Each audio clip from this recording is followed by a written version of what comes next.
The big news this year for Titleist golf clubs is really our new iron line. We have 4 irons in the line, ranging from a very traditional blade, the Muscleback MB, to a very contemporary and our most forgiving iron, all made for serious golfers though, but our most forgiving iron is the AP1. And a lot of serious golfers are familiar with AP1 as a Titleist model, but there's a new one for 2010. And what we've done basically is taken all the things that we thought were very good about AP1, the first generation, and enhanced those. We've made the blade a little cleaner, top line's a little thinner, the short irons are a little smaller, there's a little bit more enhanced perimeter weighting. So what we basically think you get is incredible feel, because the more feedback we get from good players, the one thing that always comes back number one is, hey, I want it to look good, but it's really got to give me good feel. I got to have good feedback, because that's what I feed on. So what we've tried to do is build as much feel into AP1, which again is a cast perimeter weighted iron, but we think through the use of multi-materials and some perimeter weighting and a very clean look, we give the best of all worlds to a good golfer, which is a great look, great feel, but also a club that's pretty easy to get up in the air and very forgiving. Let's shift our focus from AP1 to AP2. Now, whereas AP1 is a cast iron, AP2 is forged. It's a little smaller, a little thinner top line, a little more traditional. The first generation AP2 was very successful for us. In fact, the most played iron on the PGA Tour last year. So it's a club that good players really like. Again, it turns up the feel. What we've tried to do with AP2, it's a very sophisticated iron. It's a forged iron, but it's multi-material forged. Take the great classic feel of a forged iron, but we've added that tungsten sole in there to pull the CG down, which helps enhance the ball flight. And what you get in AP2 is a very traditional look with very traditional feel and feedback, very workable iron, but it's all of a sudden in a package that's actually very easy to hit as well. We've tried to keep all the good things of AP2 intact and add some enhancements to it, which are amplified feel and a little cleaner look and a slightly narrower sole for a little cleaner turf interaction. Well, at the show this year, Cobra's introducing the new S2 driver, a couple of key technologies in the driver, our exclusive 9-point face technology. Basically, that's a milled rhombus face insert and a very thin titanium face. It ensures consistently high ball speeds across the face, regardless of where you hit it in the face. Most golfers, as you know, tend to hit a little off center, so we try to ensure consistently high ball speeds, regardless of where you hit it on the face. We also have adjustable flight technology. So this enables the golfer to remove the shaft and change it into one of 3 face angle settings, either neutral, open, or closed. So it's essentially another part of the fitting process to ensure that you've got the best face angle setting for your particular ball flight to optimize your distance and accuracy. Another key technology in the S2 driver is the Fujikura Fit-On Max shaft. Fujikura is going to be launching this shaft at the PGA show as well. Cobra has exclusive rights to use this in a stock driver. So other OEMs might be offering this as a custom upcharge, but this premium shaft is stock in the Cobra S2 driver.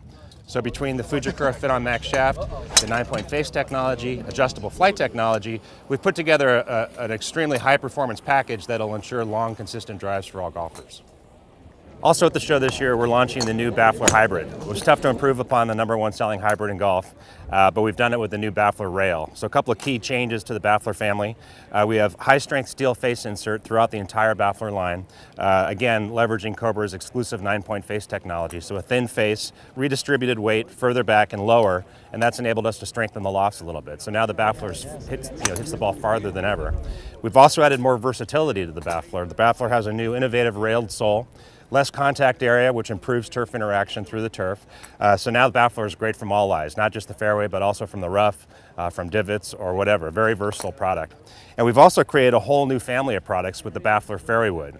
So for those people that struggled hitting long irons and replace them with an easy to hit baffler hybrid, for those people that struggle with fairway woods, this is a very elongated, larger profile, but very shallow faced fairway wood. So it brings baffler versatility and forgiveness to a whole new class of fairway woods. So we think this is really going to improve people's long game, and that's why the baffler is really about ultimate long game performance. At this year's merchandise show, we're excited to debut our G15 driver. The G15 driver features performance-focused innovation both in the shaft and the clubhead design. The shaft features a high balance point technology which basically raises the center of gravity up towards the butt end of the shaft, allowing us to increase the head mass without increasing the swing weight or the total system mass of the club head. The driver also features external weighting in the low back portion, which helps drive their center of gravity lower and further back. This is going to help players get that high boring trajectory, which is going to allow them to optimize their trajectory and increase their distance. The club head also features a larger head profile and a larger face, which helps increase the moment inertia and make the club more forgiving on those mishits. All those features combine to make the club head both longer and more forgiving, which is going to help players improve their distance and accuracy. Also at the show, we're featuring the G15 Hybrid. This hybrid design is a little bit unique in that we've taken a step back into how we approach our hybrid designs and incorporated a lot of more iron type features into the product, but still made a product that's really easy to hit up in the air and provide that high boring trajectory that consumers are looking for. One of the ways we did this was we added some offset to the hybrid, moved that axis of the shaft in front of the face. What this does is it allows us to really increase the distance between the axis of the shaft and the center of gravity of the head, which is what makes that club really easy to launch up in the air. But it also allows us to keep that CG a little closer to the face, which helps reduce the spin and give the golfer that high launch but low spin trajectory that really allows them to optimize their performance. G15 Hybrid has a 50% increase in inertia over its predecessor, the G10 Hybrid. And in our mechanical test results, we actually saw a 73% decrease in dispersion, which is outstanding, way higher than anything we've ever seen before. And you know, that improvement it really gets to the root of what we were trying to improve with hybrids, in that making it still launch up in the air more easily, but really improve the accuracy and consistency and control that you get with your hybrids.